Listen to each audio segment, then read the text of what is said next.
প্রাথমিকের বৃত্তি পরীক্ষার ফল কবে, যা বলল অধিদপ্তর।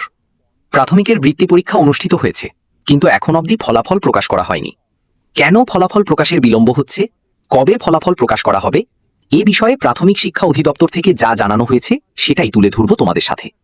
যারা এখনও আমাদের চ্যানেলটিকে সাবস্ক্রাইব করনি তারা এখনই সাবস্ক্রাইব করে রাখো, তাহলে পড়াশোনার সকল তথ্য এবং পরামর্শ সবার আগে পেয়ে যাবে। আইনি জটিলতায় কয়েক দফায় পিছিয়ে গত 15 থেকে 18 এপ্রিল পঞ্চম শ্রেণীর শেষ করা শিক্ষার্থীদের প্রাথমিক বৃত্তি পরীক্ষা নেওয়া হয়।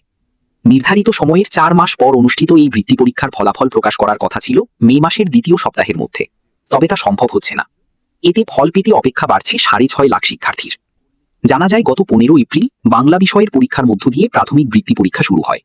18 এপ্রিল বাংলাদেশ ও বিশ্ব পরিচয় এবং প্রাথমিক বিজ্ঞান পরীক্ষা দিয়ে শেষ হয়।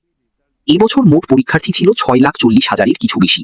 তার মধ্যে 4.5 লাখ সরকারি প্রাথমিক বিদ্যালয়ের এবং 90,000 বেসরকারি প্রাথমিক বিদ্যালয় বা কিন্ডারগার্টেনের। প্রাথমিক শিক্ষা অধিদপ্তর সূত্র জানায়, খাতা মূল্যায়ন সহ সার্বিক কাজে দেরি হওয়ায় এখনও ফলাফল প্রস্তুত করা সম্ভব হয়নি। এই কারণে ঠিক কবে প্রাথমিক বৃত্তি পরীক্ষার ফলাফল প্রকাশ করা হবে তা জানানো যাচ্ছে না। তবে ঈদুল আজহার আগে অধিদপ্তর থেকে ফল প্রকাশের চেষ্টা করা হচ্ছে।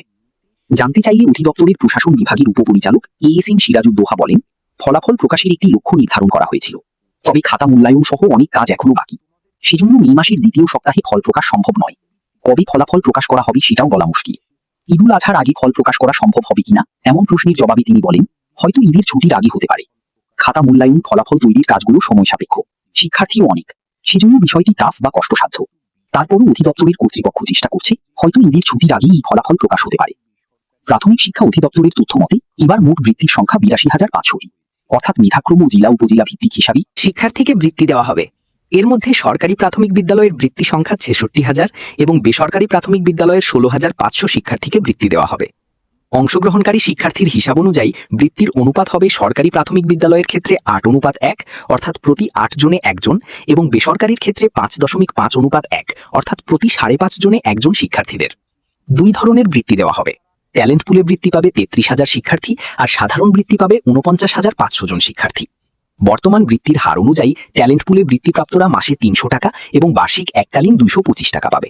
অন্যদিকে সাধারণ বৃত্তিপ্রাপ্তরা মাসিক 225 টাকা এবং বার্ষিক এককালীন 225 টাকা পাবে। বৃত্তিপ্রাপ্ত শিক্ষার্থীরা পঞ্চম শ্রেণী থেকে উত্তীর্ণ হওয়ার পর পরবর্তী 2 বছর এই আর্থিক সুবিধা পাবে। এদিকে প্রাথমিক বৃত্তির টাকা 2 গুণ থেকে 4 গুণ পর্যন্ত বাড়ানোর প্রস্তাব করেছে প্রাথমিক ও গণশিক্ষা মন্ত্রণালয়। এই প্রস্তাব অর্থ মন্ত্রণালয় থেকে অনুমোদন হলে বাড়তি হারে বৃত্তির টাকা পাবে শিক্ষার্থীরা।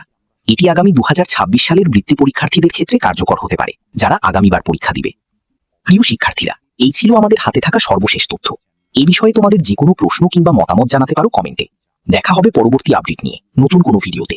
সেই পর্যন্ত তোমরা সবাই ভালো থাকো, সুস্থ থাকো, নিরাপদে থাকো এবং সবসময় এডুকেশন টাইম চ্যানেলের সাথেই থাকো। তোমাদের সকলের জন্য রইল অনেক অনেক শুভকামনা।